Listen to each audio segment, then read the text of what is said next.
Welcome to the Confidence Tea Podcast, where we brew up inspiration, self-discovery, and a sprinkle of empowerment, all over a cup of tea. Please welcome your host, Virginie Madiston. Virginie is a passionate advocate for personal growth and wellness, blending the art of tea with the journey of confidence. With a background in psychology, theology, and coaching, she believes every sip of tea can lead to a transformed mind, edified soul, and activated confidence. So get ready to steep yourself in uplifting conversations, insightful stories, and practical wisdom. Without further ado, here's your host of the Confidence Tea Podcast, Virginie Madiston.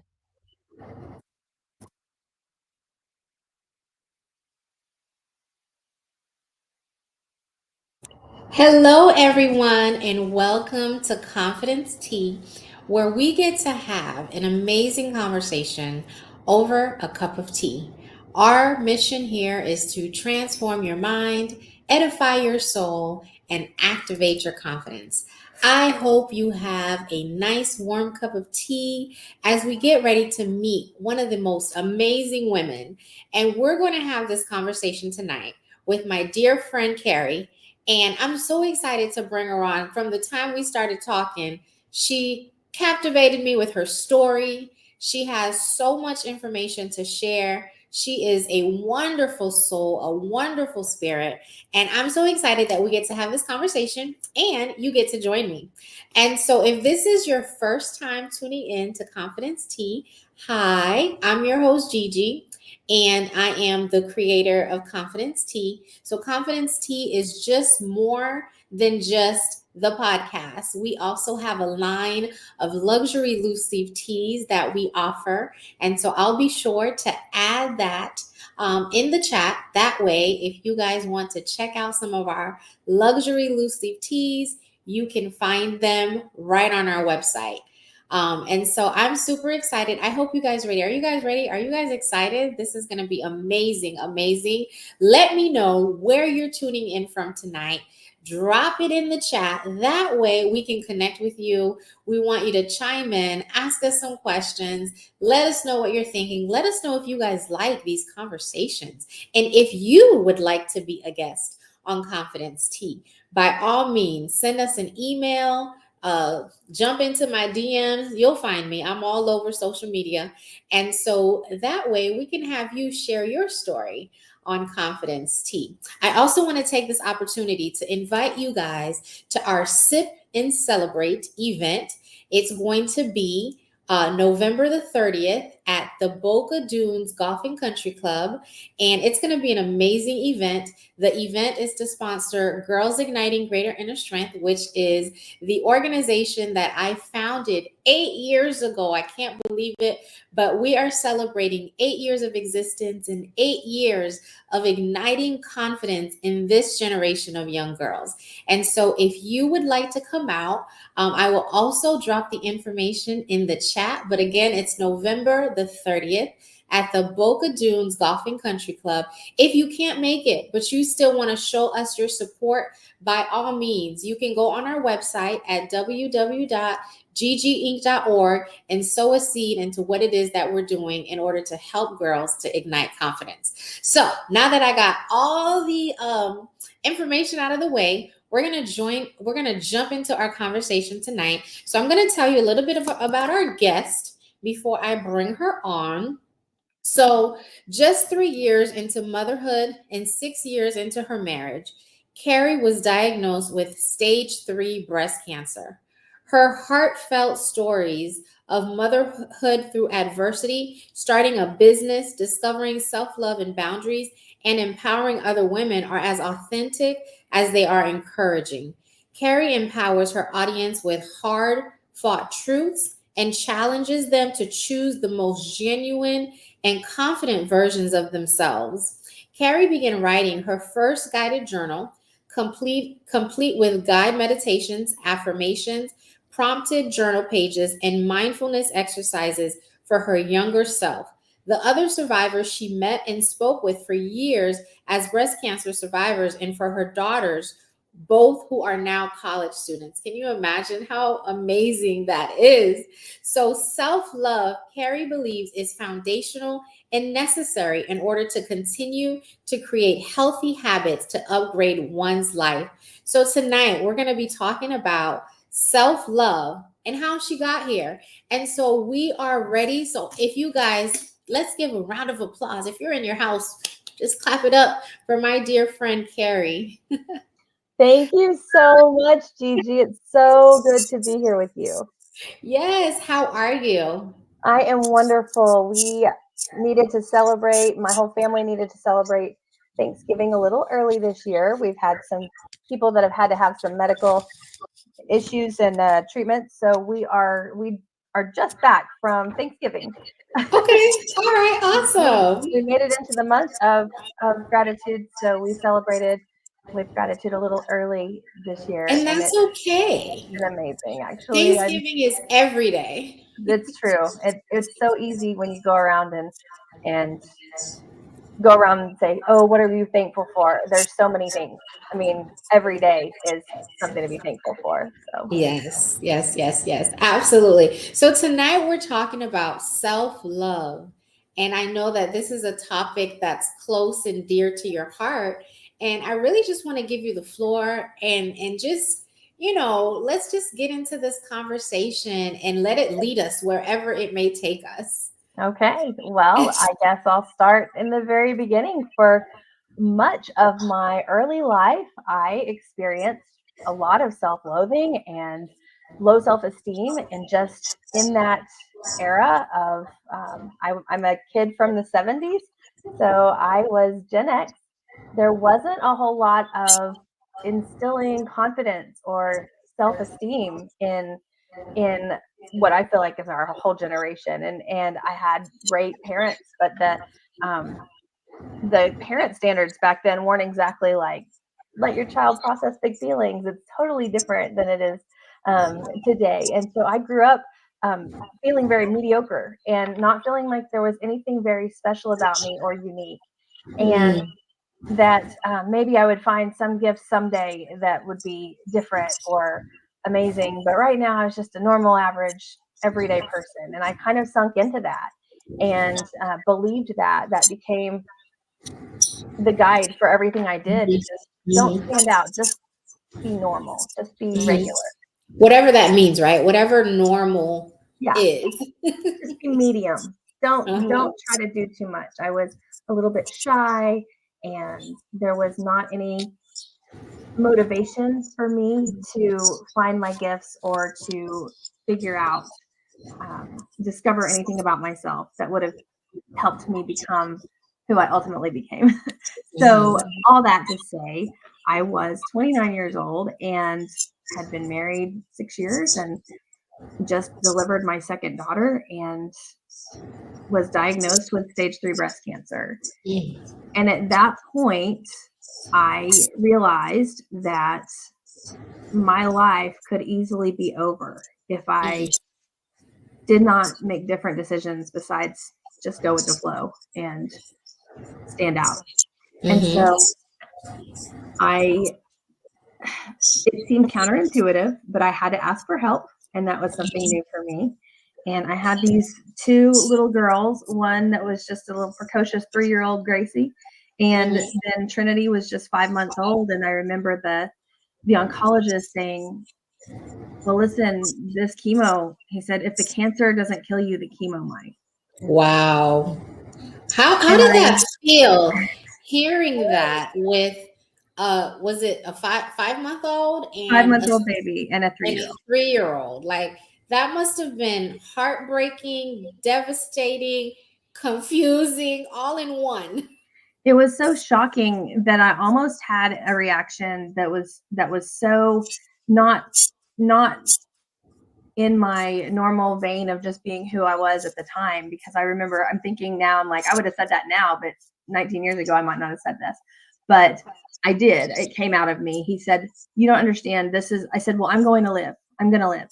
And he said, you don't understand. This is really aggressive. And I said, well, I'm aggressive. Because here I had this baby, and they kept trying to tell me, write letters to your kids. Kids under 5 years old typically won't remember a parent that dies. And I'm like, no, that's not my story. So they were pronouncing death over you before. Over me. Oh, wow. Like, just, you're not going to make it. Right. They did not give Wow. me a very positive prognosis at all. And I remember thinking, yeah, I'm going to have to be in the fight of my life, but this is my life and it's the only one I get. So I better figure it out. Mm-hmm. And so asking for help was the big concern. And I was like, it was because I needed that to live or die. Like my choices were to either care for myself or die. Mm-hmm. And so I started caring for myself, but then it became deeper. It became something like, why do I want to care for myself so bad? Why do I want to live? Well, I desperately wanted to love myself. Mm-hmm. I wanted to love my life. Mm-hmm. And it wasn't just about being there for my kids or my husband or my family, who I love so much. My parents were everything. It wasn't just about that. It was like, and that's why my logo and my company and my mantra, even, I write it in all the books that I autograph to people. Create the life you love. Write the most beautiful story. You create this life and you get to write it. That's the best thing about having a guided journal for women. And like, you get to write your own story and don't let anybody tell you otherwise. Don't let anyone hold that pen for you. Mm-hmm. And those doctors were trying to write my story and I just disagreed.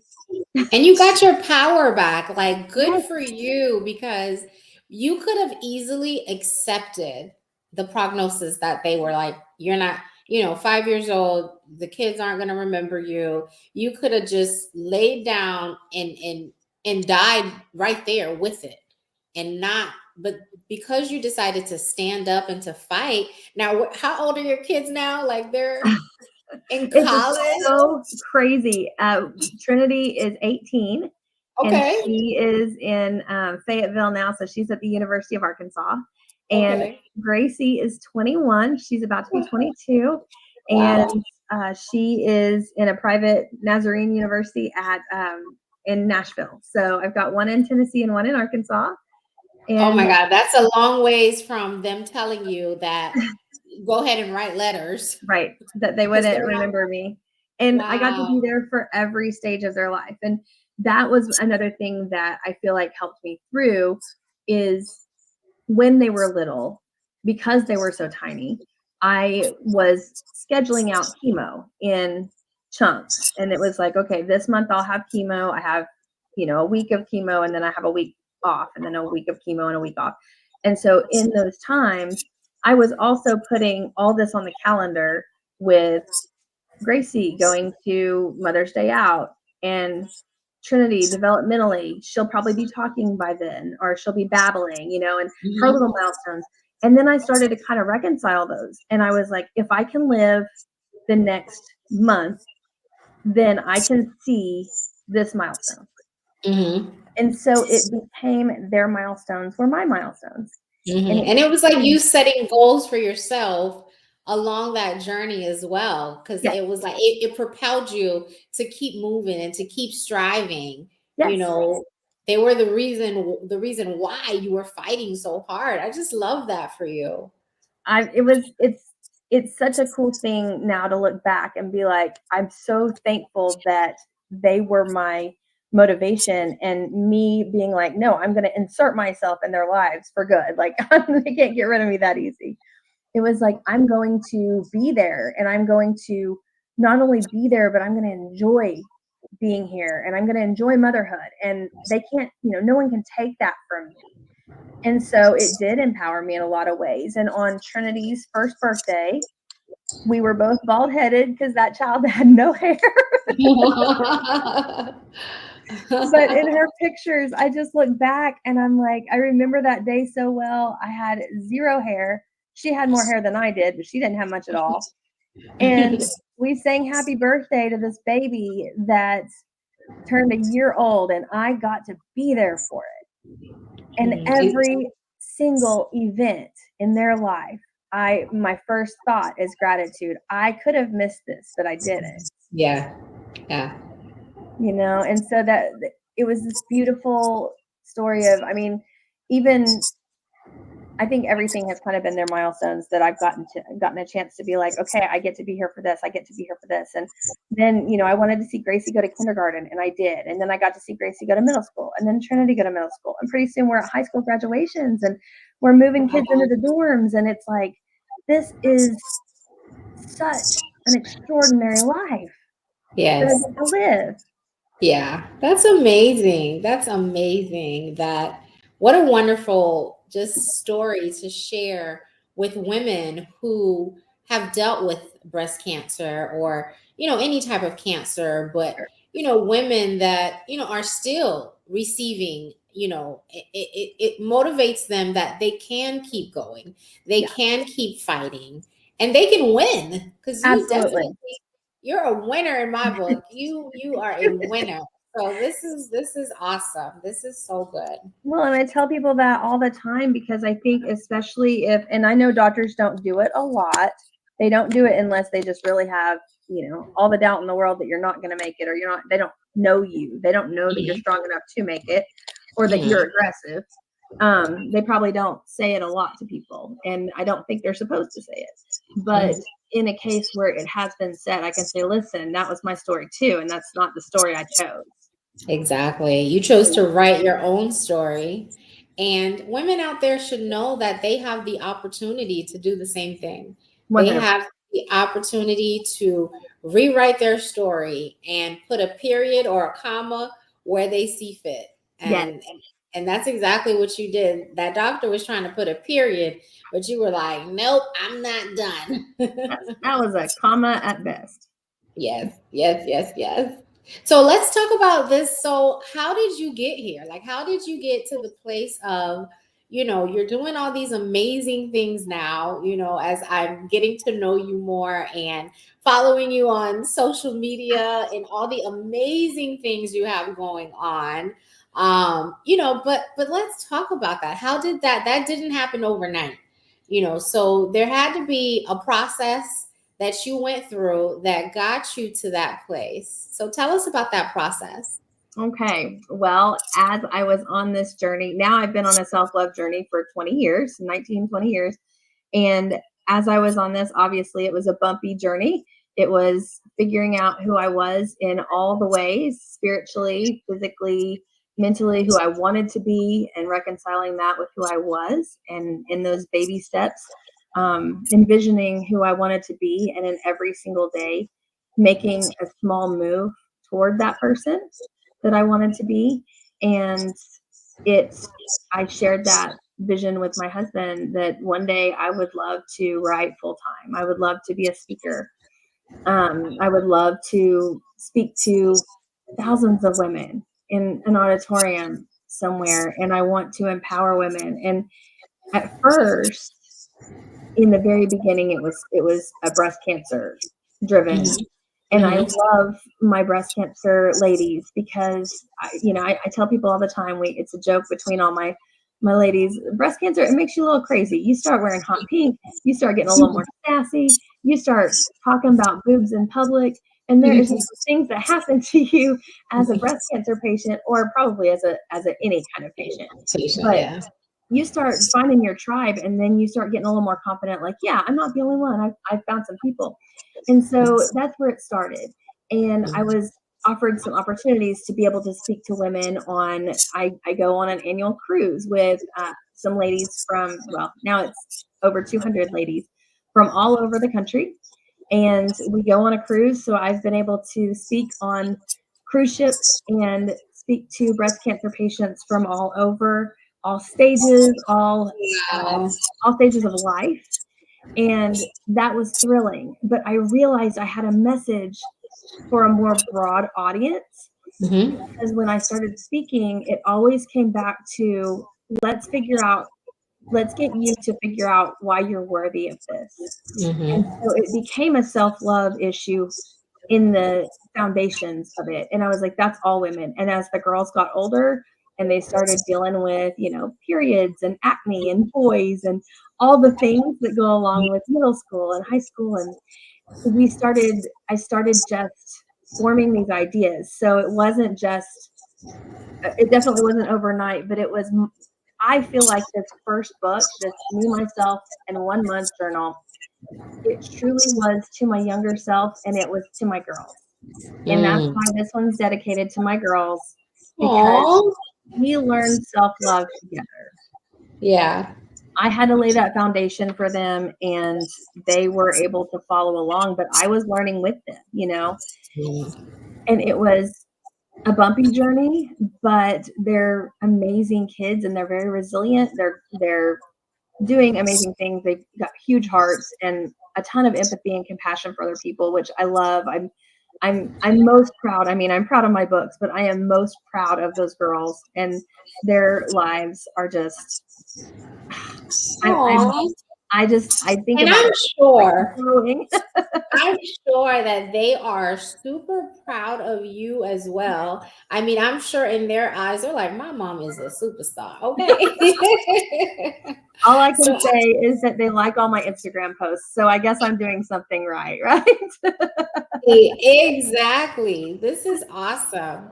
So it started, but as you developed into this, self-love, I would almost call you a self-love advocate. Yeah. Um, what is that thing that keeps driving you? Like your driving force for continuing to do what you do, pouring into people, continuing to speak to women, but continuing to enlarge your platform so that you're not just a cancer survivor. Like you're so many more things. You're a mother who overcame, you are, just an advocate for things that women really need. So what is it that drives you? I think because I've never met a woman that has it all together all the time. And I'm not a woman that has it all together all the time. And I meet women None of us all are. the time. Right. And so we're all just out here doing the best we can. And I think, man, I've learned a lot in my 47 years of life. And I meet women all the time that need what I have. They need my message. And whether that's breast cancer, whether that's moms, motherhood, or starting a business as a mom, or managing your time, or setting boundaries, or envisioning your future. There's all these things that I've learned that I would be remiss if I did not spend my life sharing those things with women around me, because all of us need each other's messages. Yes, yes. It's not going to resonate with everyone, but it's going to resonate with someone. And that's what I want my legacy to be. Like, she really helped me. Yeah. That's amazing. That is so awesome. And there's something to say about when you feel like you are walking in your purpose. Like you have, it might have taken you, like you said, you've been doing this self-love, that the journey has been a 20-year long journey, a process. But there's something to be said about when like, this is what I was put on this planet to do. Yes. And I am doing it. So how does that feel? Like, what's the feeling that you feel after you've spoken at an event, or you've done that thing, whatever that that you do, and you're like, man, I did it.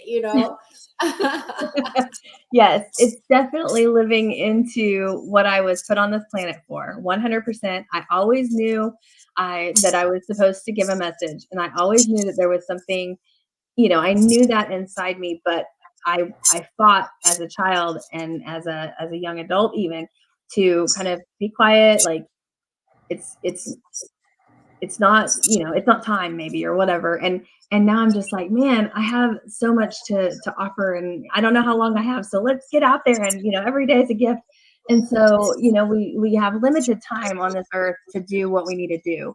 And so if I'm fulfilling that every day, my goodness, let's go. Like I get off stage and it's like, this is funny. I get off stage and it's like a high. I'm like, I can't wait to do that again.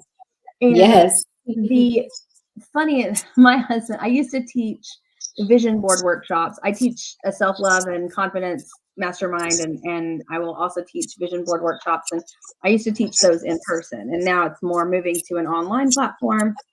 But my husband, I would call him every time I got in the car after an event, and he would say, how did it go?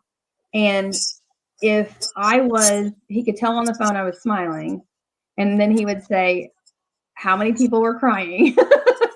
Because if you can connect with people, right? Like I impacted people to the point of they were touched and they were moved and they learned something and they pulled it in and are going to learn from that. And it's like, that's it. That's the connection. And that's what I want. And I can help women on any level, because we all need a little more self-love and confidence. Absolutely. What's the, I guess, one piece of advice that you could say, to a woman that may be struggling with self-love, that is having a difficult time figuring out how to pour that love back into their selves, because sometimes, we have so much of it that we have to, we're mothers and wives and, daughters, and, so it's sometimes we just don't have any more love left. So what's something that you can tell to that woman who is struggling with, pouring that love back into their selves? Well, in the very first thing that I address in chapter 1, this is chapter 1 of self-love, is we have to differentiate between what we believe about ourselves and what somebody told us about ourselves. And we've all believed a lie that we carried, no matter who it was from, no matter whether they meant it or not. Maybe it was in passing and we took that and internalized it and made it something. Your mom tells you when you're 6 that you can't sing or that you were off key, and you take that as, I will never sing again because I can't sing. And maybe that's not what mom meant. Maybe she did. Who knows? But we all have things that we internalize. So recognizing those lies are, I believe, foundational, and rewriting that. So I have to go, okay, what was the lie? What did I hear? Who said it? What did I hear? How can I turn that into something that is an affirming thing, not a limiting belief? Yes. And so I feel like that's foundational. We start there. And we go into affirmations, and we go into replacing those lies with truths about ourselves. And like, why am I worthy? Because I exist. Yes. I am a woman worthy of love and worthy of loving herself and worthy of working on herself and personal growth, because I was created, I'm put on this earth, and there's a reason for that. And if I can plant that seed. So basically all I'm saying is read the first 5 pages of my freaking book and then go from there. Like, if that's all you read, that's fine. I just want you to know you're loved. And I want you to know you're worthy of that personal growth. And if you don't feel love from other people, that's okay right now. Let's work on feeling love from within. Yes. Yes. And then I love that. I love so you dive right into it in chapter 1. I mean, ladies, if you're,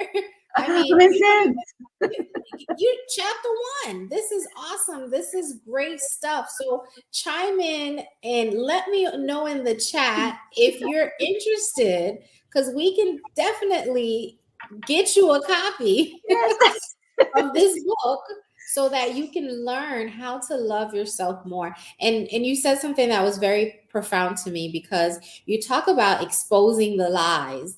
A lot of times we are told from, somebody that probably doesn't know how to sing themselves, right? We're told a lie. We're told, you can't do this, or you can't do that, or, whatever that thing is. And the truth is, were you ever taught? Like, did you try? Like, have you learned it? And there's so many reasons, but if we sat there and we actually, sometimes I like to write things down, because when you say it out loud, it sounds silly, and so sometimes you have to really expose a lie that is just a lie from the enemy, and you have to expose a lie and seek the truth. Yes. And so I always call it like exfoliation. I tell people sometimes when people talk, you have to wash your mind and, just like giving yourself a facial. And I say, but the second step, you have to do some exfoliation. Sometimes we might have a lot of makeup on and we miss a little bit and we got to exfoliate, once or twice a week. And sometimes that's what you have to do with the things that people say. Because if somebody was telling you since you were 5 years old that you can't sing and you want to be this Grammy Award singer, you might have to do some soul searching to remove that lie that they told you in order to really seek after the truth and to go after your dreams. Yes. So yeah, so that was very profound what you said, because I mean, you have to really take time to expose those things that are not. And then to go along with the rest of your little analogy, because I love that. I love the thought of exfoliating.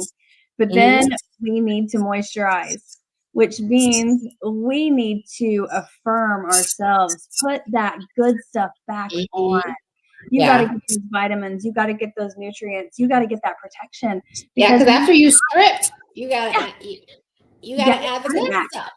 Add all the good stuff. And on each of, I'm not trying to promote my book too much, I'm telling you, but on each of the daily prompted journals, there is an affirmation for you. So at the end of your daily prompts, which takes 3 or 4 minutes, not long at all, takes just a few minutes, it gently guides you into that place of loving yourself a little more every day. And then at the bottom, just memorize those few simple words.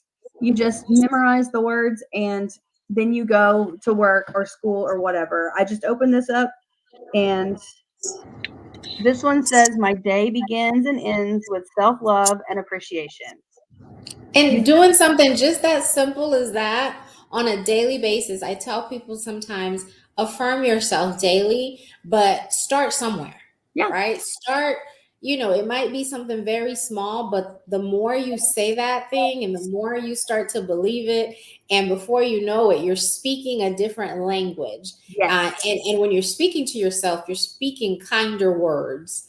It's magical how that all happens just by, putting in positive things into our minds and, trying to really gain some more positive feedback and, just speaking truth and words of life and not words of death. Sometimes we can be the meanest to ourselves. Yeah. We can say some real nasty things to self that we might not even say to other people, but we would never. Yeah. We would never. Yeah. But also there is the element of self-care too. And, I check in with my girls and, they check in with me sometimes. What are you doing to take care of yourself? How are you loving yourself extraordinarily today? What are you going to do today to show some love to you? And yeah, it's important. And, it is not selfish to self-care. Nope, it's not. Necessary. Very necessary. When we are caring for ourselves, and even if it's an extra long shower, I mean, give yourself 5 extra minutes and do an everything shower or whatever, do something, paint your nails, trim your toenails. I don't care what you do. Do something. Yeah. Do something for you.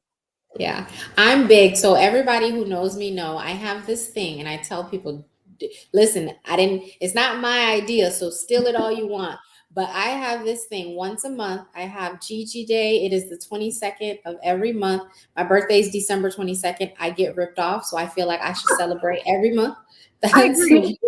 So, but I tell women, take that day. Like, yes, do so. But I have a specific coin day. Like everybody knows, my friends know, family knows, the 22nd of every month, it is Gigi Day. It is my day. If I want to eat ice cream and cake, that's what I want to do.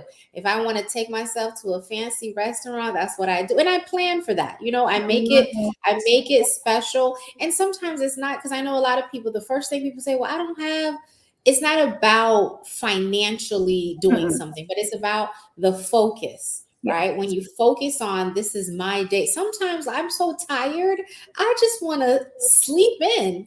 And I'm like, this has been a great Gigi day because I got to sleep in and, I went to get my nails done or, whatever it makes me. Sometimes it's just like ice cream Like, I want ice cream, I don't care if it's from McDonald's or wherever, but I just want to take some time for me, and I don't want to share my ice cream with nobody. But it's doing the little things sometimes. It's the little things that can make such an impact on you. And I started Gigi Day years ago, and now I tell people, don't call it Gigi Day, call it your name day. Yeah, for sure. It'll be Carrie Day, but I encourage women to really take time and to do something, because the way you treat yourself is how you tell the world to treat you. Yep. And so if you don't take time to pour that love back into yourself and to do some self-care, it's going to be very difficult for the world to give that back to you. And so I am good at telling people, okay, take care of me, because I'm always take care of me. And so, but I encourage women to definitely do that. If you're listening, I want you to put in the chat, what is one thing you're going to do to practice self-care for the month of November? Love So it. let Yes. me know what's one thing you're going to do to practice self-care or self-love, interchangeable, for the month of November. I would love to hear what you guys have. But Carrie, I want to, any last words? And I definitely want to make sure we connect. So tell us where we can get the book. Absolutely. Well, I have a website up, carriemeraz.com. So it's just my first and last name.com, but you can also get these on Amazon. Right now, I've got 2 on Amazon. I've got Me, Myself, and 1 Month Self-Love. And then I've got Boundaries out. So once you get through the self-love, we're going to talk about boundaries with other people. So Me, Myself, and 1 Month Boundaries. The 3rd in the series should be out, fingers crossed, in December. We'll see. But yeah, I tell people, eventually there's going to be 12. So it's going to be a choose your own adventure. You disappear for a year, come back a completely different person. You can choose the order in which you do them, but I always recommend to start with self-love. Okay. Awesome. That's amazing. So aside from your website, where can we find you on social media? So I am on TikTok as Carrie Meraz, author. So that is my TikTok. That's where announcements will be and lots of little engagements on there. And then I've got Facebook, Carrie Meraz, author, as well. So those 2, I'm trying to think of what my, I want to make sure I give you the right Instagram. I believe it's Joyful Spirituality. So I'm making sure before we'll have to make sure on that. No, it is under author Carrie Meraz. I did change it. So I didn't know if that change went through or not, but it's under author Carrie Meraz. Okay, awesome. So definitely, ladies, if you are listening, this is the self-love guru right here. And she has books to help us along that self-love journey. So please pour into yourself. And it's very important that we continue to pour into us, because we cannot fill from an empty cup. We can't go out and be the amazing women that we are called to be if we are not first pouring into ourselves. So I want to take this time, Carrie, thank you so much for coming out and just taking the time to chat with me and to really just share your story. And, thank you so much. I know a lot of women are going to definitely connect with you and, even get some hope if they're in that situation like you were years ago. So I thank you for what you did then, because it's what you did then that has propelled you to where you are now. And that's going to make such an impact on the lives of so many women. So I thank you. Thank you for that. And thank you for being a guest. And we have to definitely do this again, and we have to connect soon. Sure. Because you're just doing great things. You are a rock star. So thank you. It was an honor to be on your show. And thank you for the wonderful tea. I've been sipping on the mango tea, and it is wonderful. So see, you got a mango lover. Yeah, so if you're watching, I'm telling you, y'all got to get you guys some confidence tea. This is the best thing since sliced bread, y'all. Y'all heard it here first. Thank you, Yeah. Gigi. Thank you. Thank you so much. And I will see you soon. We're going to get ready to, yeah.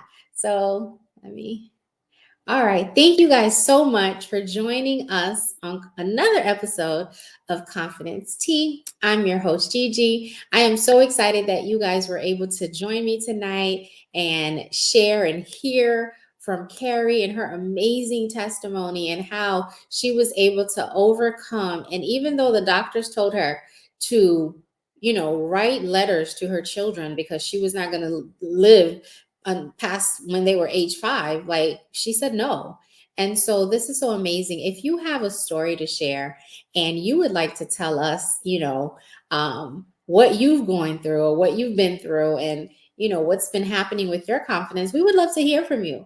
We want to talk to you. We want to chat and we want to sip on tea. And so I definitely want you guys to connect with us. And I love that. If you ever get a chance to meet me in person, I'm just as real. Like I love to connect with people and I love to conversate. And so I am definitely open to that. Give me a call, hit me in the DMs, send me an email, whatever you choose. But I want to thank you and I want to definitely leave you with a thought, knowing that confidence isn't something that you're born with. It's something that has to develop over time. So I challenge you to continue to work on yourself, continue to pour into yourself, right? You want to continue to pour that self-love into yourself so that you can have and serve others from your overflow and not from your lack.